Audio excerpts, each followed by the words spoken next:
6 জন আগামীর সংসদে গিয়ে সংসদকে কাঁপাবে যে সিটি কর্পোরেশনগুলোতে কিভাবে দলীয় তোষামতকারী প্রশাসক নিয়োগ দেওয়া হয়েছে।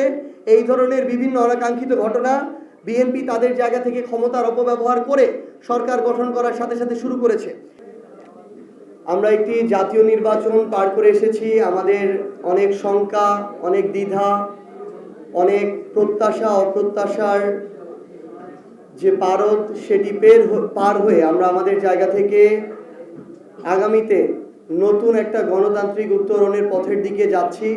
সেই জায়গায় আগামী মাস থেকে আমরা যতদূর জানি যে আমাদের জাতীয় সংসদের কার্যক্রম শুরু হতে যাচ্ছে।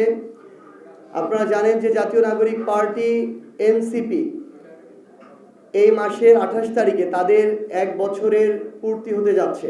সেই জায়গায় 1 বছর এখন পর্যন্ত আত্মপ্রকাশের না হয়েও এনসিপি তাদের জায়গা থেকে জনগণের ম্যান্ডেটে বাংলাদেশের রাজনীতিতে, বাংলাদেশের সংসদে তৃতীয় প্রধান রাজনৈতিক দল হিসেবে আত্মপ্রকাশ করেছে। এই 1 বছরে অনেক রাজনীতিতে প্রত্যাশিত অপ্রত্যাশিত ঘটনা ছিল। বিভিন্ন ধরনের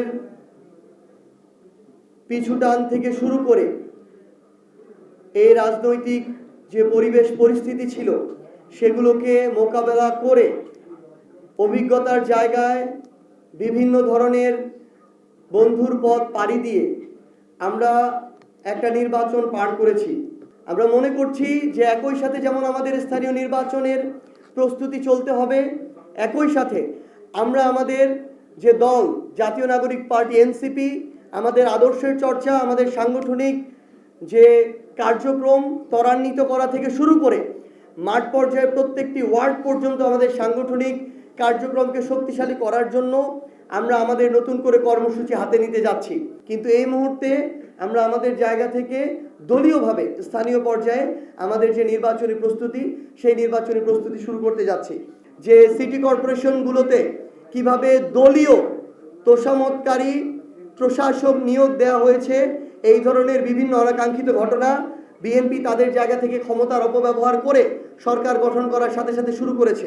6 জন আগামীর সংসদে গিয়ে সংসদকে কাঁপাবে এবং আমরা বিশ্বাস করি 294 জনের কণ্ঠকে অতিক্রম করে এই এনসিপির 6 জনের কণ্ঠ বাংলাদেশের প্রত্যেকটা প্রান্তে পৌঁছাবে। তো সেই জায়গায় যখন তারা এটা দেখে তারা আশ্বস্ত হয় এবং তারা নতুন করে উদ্যম ফিরে পেয়েছে। আমরা আশা করছি যে আমরা একইভাবে স্থানীয় পর্যায়ে আমরা প্রত্যেকটা জায়গায় আমরা আমাদের এই প্রার্থীটা ঘোষণা করব।